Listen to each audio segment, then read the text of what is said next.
Okay, so today we're going to discuss human resource planning. So let's start with a simple question. So imagine you are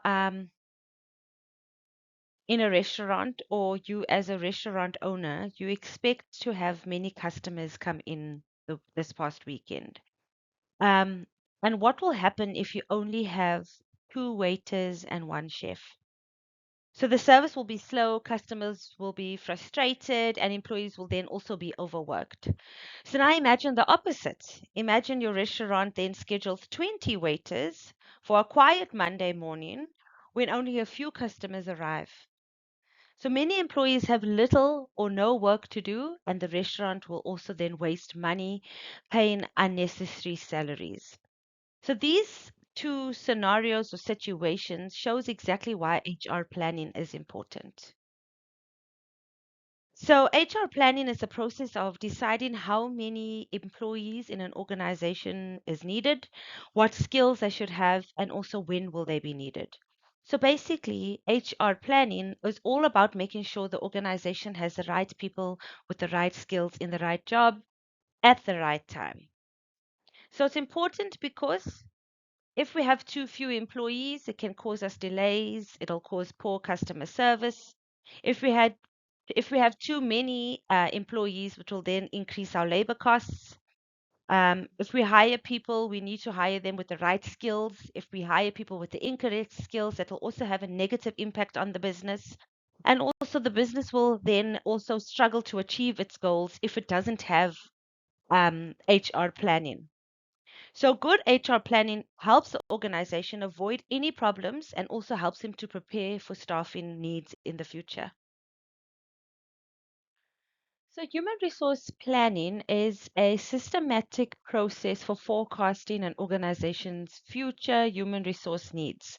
So basically, it's the process of deciding what positions the organizations will have to fill and how they will fill them. So we need to answer the following questions. How many employees do we need? What skills and qualifications should they have? When will we need them? Where can we find them? As well as can we develop our current employees to fill future positions? Human resource planning is important because it helps organizations have the right number of employees with the right skills at the right time. So, an example could be if a hospital does not hire enough doctors and nurses, patients may wait longer for treatment and staff may also become overworked. But also, on the other hand, if a company hires more employees than what it needs, it will then spend more money on salaries than what is required. So, good HR planning helps organizations to place people in the right jobs to prevent staff shortages as well as an excess of employees, to improve productivity and efficiency, to reduce recruitment and labor costs, and also to ensure that organizations continue to operate smoothly. Okay, so let's break down human resource planning. So, phase one is identify the work required by the organization. So, the first phase of human resource planning is to identify the work that needs to be done. Before an organization decides how many employees to hire, it must understand its business goals and determine the tasks that are required to achieve the goals. So, this phase ensures that the organization identifies the types of jobs, responsibilities, and the skills that are needed to support its operations and its future growth. After identifying the work required by the organization, the next step in human resource planning is your HR forecasting, your human resource forecasting. So, in this phase, the organization predicts its future workforce. So, it predicts the needs by estimating the number and the types of employees it will require and whether those employees will be available. So, human resource forecasting helps the organization prepare for future changes and ensures they have the right people with the right skills at the right time.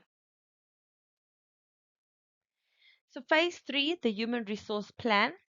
After identifying the work required from phase one and forecasting future human resources needed in phase two, the organization then develops a human resource plan, so an HR plan. So this plan outlines the actions the organization will take to ensure that it has the right employees with the right skills in the right jobs at the right time. So human resource planning serves as a roadmap for managing the organization's workforce and achieving its strategic objectives. So, further to what has been said previously, if we unpack the HR planning phases further, if we look at phase one, identify the work required by the organization. So, the first phase of human resource planning is to identify the work that is needed to be done. So, before the organization hires employees, it must understand its goals and determine the tasks that are required to achieve these goals. So, this helps the organization identify the jobs, responsibilities, as well as skills that is needed to support its daily operations as well as its future growth. So, phase two of the HR planning is human resource forecasting. So, after identifying the work that's required, the next step, as we know now, is to plan or to prepare for human resource forecasting. So, in this phase, the organization estimates how many employees it will need in the future, the types of jobs that will be needed to be filled, whether qualified employees will be available. So, human resource forecasting helps the organization prepare for future changes and ensures that it has the right people with the right skills at the right time. The final stage being phase three, the human resource plan.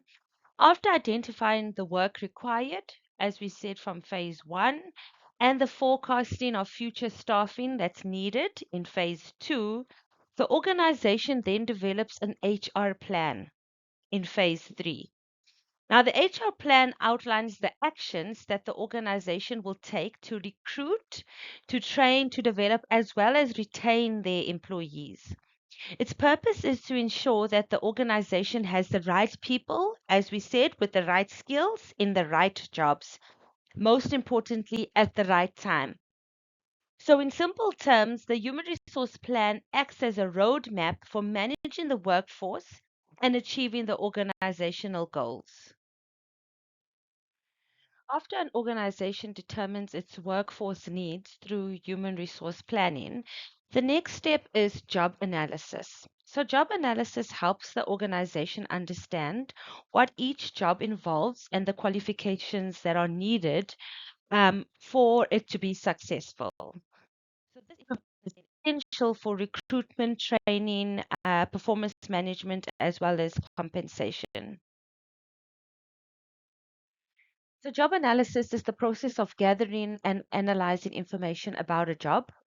It identifies what work needs to be done, the qualifications required to perform the job effectively.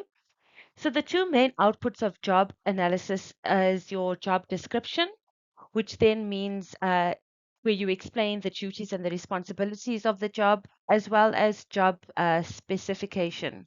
So this then outlines the qualifications, the skills, the personal attributes that are required for the job. So your job analysis supports effective recruitment, training, compensation. So basically the overall resource planning. Let's unpack job analysis further. So we know job analysis is the process of collecting and analyzing information about a job. It identifies tasks, duties, responsibilities that are required in order for the job to be performed effectively.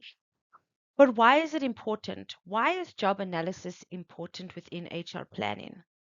So, job analysis helps recruit the right employees. It helps prepare job descriptions as well as job specifications. It identifies employee training needs and also improves productivity and efficiency within the organization. So, without job analysis, an organization may hire employees who are then also now not suitable for the job. So, your job analysis helps answer two questions. What work will need to be done and what type of person is needed to do the work? It's so important for you to understand the difference between job description and job specification. So let's break it down. Job description describes the job.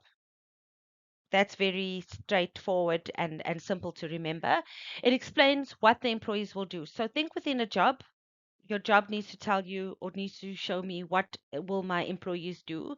It also needs to show me and focus on my duties and responsibilities and answer the question, what does the job involve? So when you think of job description, think of anything that directly involves the actual job, like the nitty gritty stuff of the job, just the description of the job.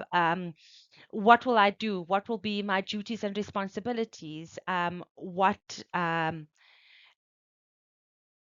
does this particular job involve?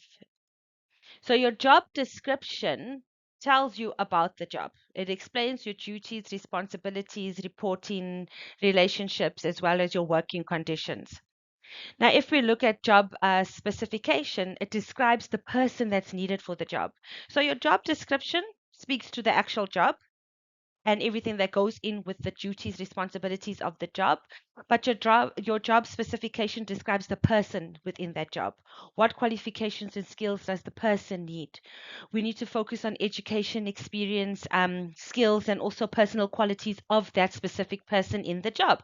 So we need to look at the question of who is the suitable candidate for the job. So your job description talks about what does the job involve, whereas your job specification focuses on who is suitable for your job, for this job. So think job basically involves the job, and when we talk about specifications, we need to speak about the actual person, their skill sets, their experiences, their qualities, qualifications, etc.